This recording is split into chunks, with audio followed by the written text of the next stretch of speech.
আজকের গল্প সুখের সন্ধানে।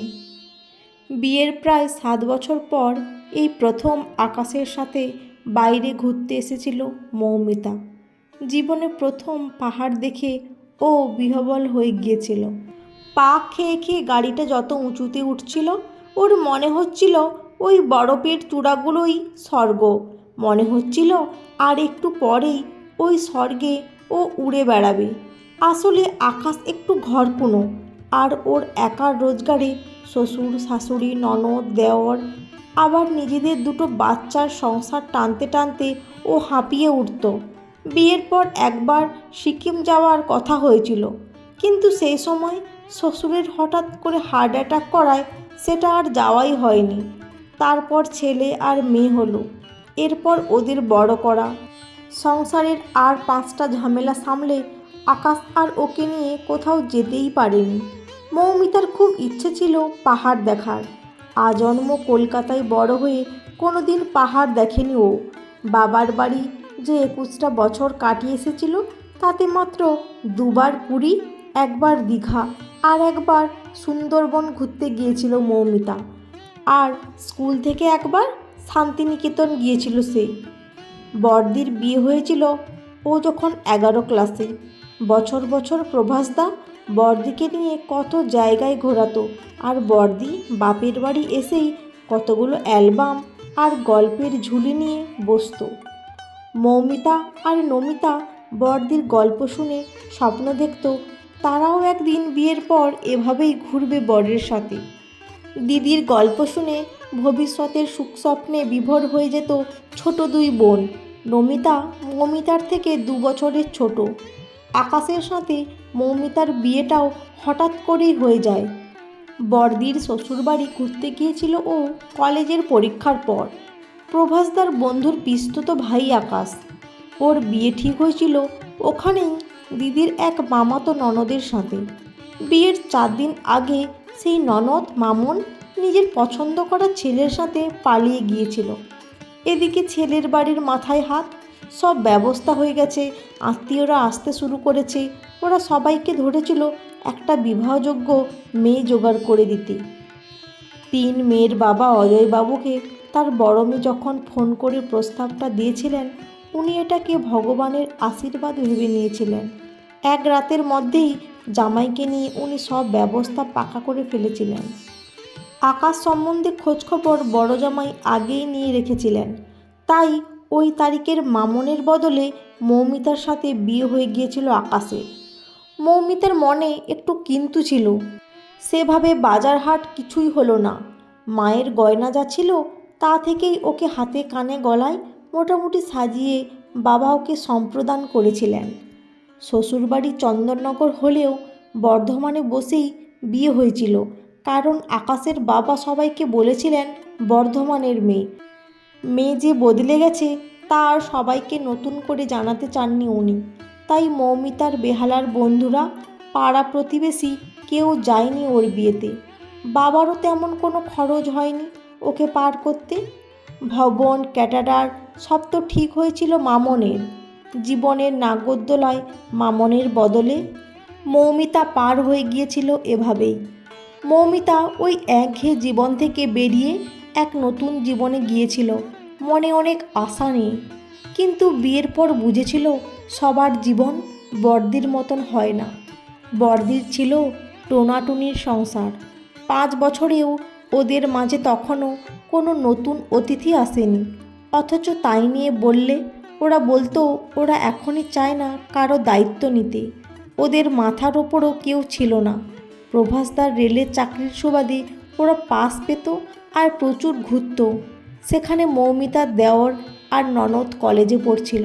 শ্বশুর প্রাইভেট কোম্পানি থেকে রিটায়ার্ড। শাশুড়ির হাতে সংসার। একমাত্র ওর বরের রোজগারে এত বড় সংসারটা চলত। গড়ে আর একটা কলেজে পড়াতো আকাশ। সকাল 7টার মধ্যে সেদ্ধ ভাত খেয়ে বেরিয়ে যেত সে। বিকালে একটা কোচিংয়ে পড়িয়ে রাত 9টা থেকে 10টায় বাড়ি ফিরত রোজ। তার পেছন পেছন সকালে দেওর আর ননদও কলেজে যেত। তবুও মৌমিতার মনে কোনো দুঃখ ছিল না, কারণ এ বাড়ির সবাই তাকে আপন করে নিয়েছিল।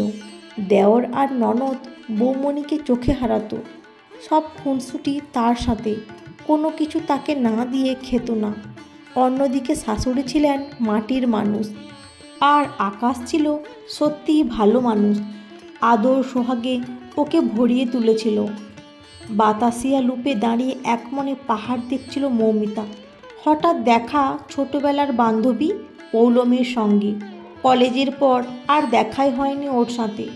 আনন্দে দুজনের চোখেই জল এসে গেছিল। পৌলমী নিজের বরের সাথে আলাপ করিয়েছিল। ওর বর শুভ কোনো মাল্টিন্যাশনাল কোম্পানির ম্যানেজার। ওদের একটি মেয়ে টিয়া, 3 বছরের ছোট্ট পুতুল একটা। শুভর নেশা ফটোগ্রাফি, সে ফটো তুলতে এগিয়ে গিয়েছিল। আকাশ তো দূরে একটা স্টলে কিছু কিনতে ব্যস্ত। পৌলমীর সাথে কথা শেষই হয় না আর। ও যাদবপুরে থাকে, বারবার করে যেতে বলেছিল মৌমিতাকে। নিজের ফোন নম্বর দিয়েছিল। মৌমিতার নিজের কোনো ফোন নেই শুনে অবাক হয়ে গিয়েছিল। আরও অবাক হয়েছিল ও জয়েন্ট ফ্যামিলিতে সবাইকে নিয়ে থাকে শুনে। ছেলে মেয়েকে দাদু ঠাম্মার কাছে রেখে এসেছে শুনে ও 1 মিনিট শুধু তাকিয়েই ছিল মৌমিতার দিকে। ও চলে যাবার পর মৌমিতা ভাবছিল পৌলমীরা একসময় খুব আর্থিক কষ্টের মধ্যে বড় হয়েছিল। এখন ওর অবস্থা বেশ ভালোই মনে হলো। কলকাতায় ফিরে পৌলমীর সাথে যোগাযোগটা রেখেছিল মৌ। একদিন আকাশ কলেজ যাতায়াতের পথে ওকে পৌঁছে দিয়েছিল যাদবপুরে। পৌলমীর ঝাঁ চকচকে ফ্ল্যাটে আধুনিক জীবনযাপনের সব রকম বিলাসতার উপকরণ মজুদ। মেয়ে পড়ে বোর্ডিং স্কুলে, শুভ সে সময় ট্যুরে। সারাটা দিন গল্পের মধ্যে কাটলেও এই প্রথম নিজের জীবনটাকে বড় বিস্বাদ মনে হলো মৌমিতার। পৌলমী স্বাধীন, বর্দিও স্বাধীন, নমিরও ভালো বিয়ে হয়েছে, টাটাতে থাকে। ওর জীবনটা যেন রূপকথার মতো। একমাত্র মৌমিতার জীবনটা বর্ণহীন, কেমন অগোছালো। রাতে বিছানায় ওর পরিবর্তনটুকু ধরা পড়েছিল আকাশের চোখে। কয়েকবার পৌলমীর বাড়ি ঘুরে এসেই মৌমিতা জীবনে প্রথম আকাশের কাছে আবদার করেছিল সাউথ কলকাতায় নিজেদের একটা ফ্ল্যাটের, যেখান থেকে আকাশের অফিস কাছে হবে। আকাশ অবাক হয়ে তাকিয়েছিল। যদিও ভাই বোন দুজনেই তখন দাঁড়িয়ে গেছে বলে সংসারে সচ্ছলতা এসেছে, তবুও আলাদা হয়ে ফ্ল্যাট কেনার কথা ভাবেনি কখনো। মা বাবাকে ছেড়ে থাকতে হবে এ কথা মাথায় আনেনি। কিন্তু মৌমিতার বক্তব্য, সে কি কোনোদিন নিজের সংসার করবে না? এই ভাগের একটা ঘরে ছেলে মেয়েকে নিয়ে কষ্ট করবে কেন সে? আকাশের কলেজের কাছে থাকলে আকাশ বাচ্চাদের সময় দিতে পারবে, ওখানে ভালো স্কুলে বাচ্চারা পড়তেও পারবে। আসলে আকাশ বোঝে, এখন আর মৌমিতাকে বোঝানো যাবে না।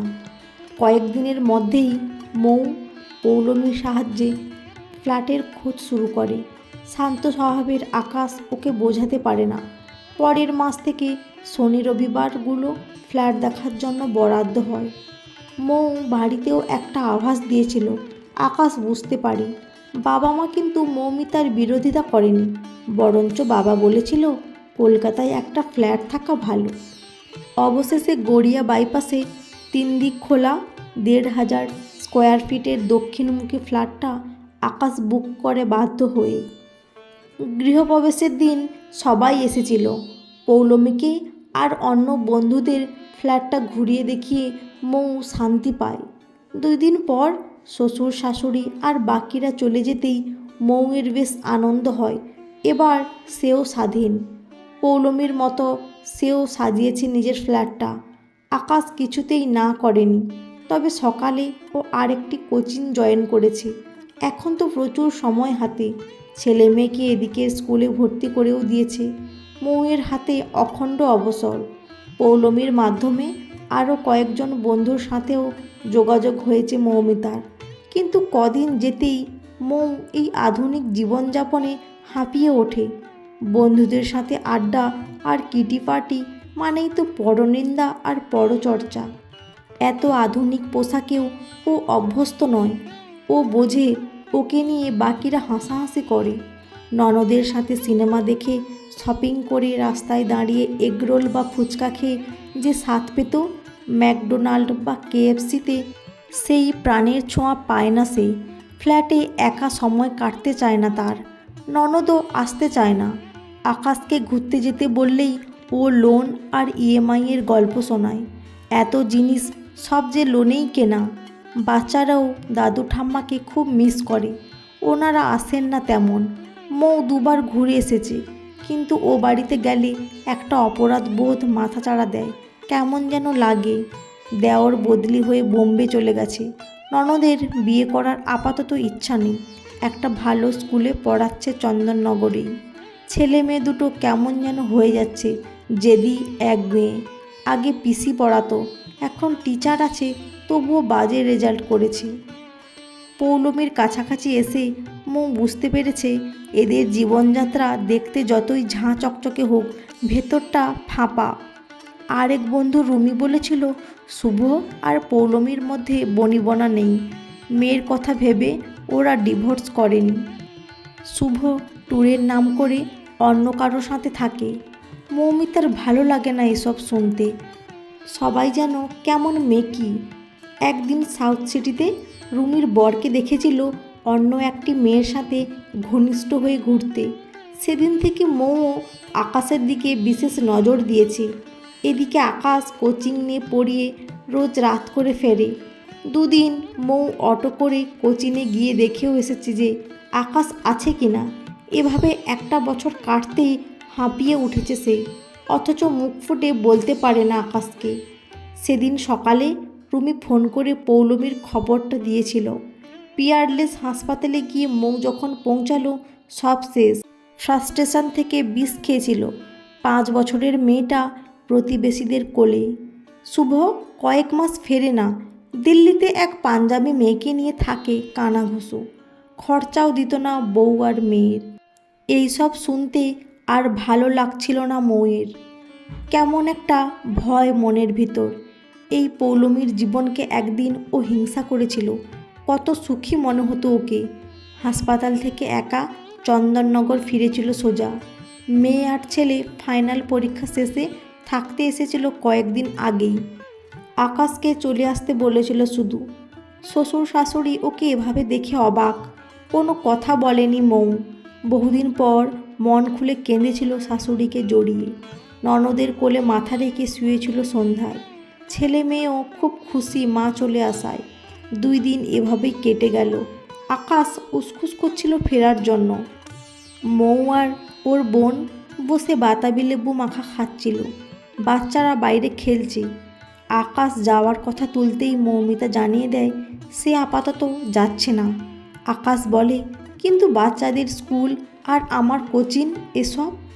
মৌ বড় বড় চোখ করে বলে সব আমায় বলে দিতে হবে নাকি? কলকাতায় ফ্ল্যাট একটা সম্পত্তি, আপাতত ফ্ল্যাটটা ভাড়া দিয়ে দাও, টিভি ফ্রিজ সব নিয়ে চলে এসো এখানে। ভাইয়ের ঘরটা তো এখন খালি, আর ছেলে মেয়েকে এখানে ভর্তির দায়িত্ব তোমার বোনের। সবে তো বছরের শুরু, আর এত বছর যেভাবে অফিস করেছো, মোট কথা ওখানে আমি আর যাচ্ছি না। আকাশের বহুদিন পর বউকে সেই প্রথম দিনের মতন আদর করতে ইচ্ছে করে। বোন উঠে পাশের ঘড়ি চলে গেছে ততক্ষণে। মৌমিতার মনে হয় জীবনটা সত্যি এক আজব নাগরদোলা। বন্ধুরা, আজকের গল্পটি কেমন লাগলো? যদি ভালো লেগে থাকে অবশ্যই একটি লাইক দিয়ে চ্যানেলটি সাবস্ক্রাইব করে পাশে থাকবেন। অসংখ্য ধন্যবাদ।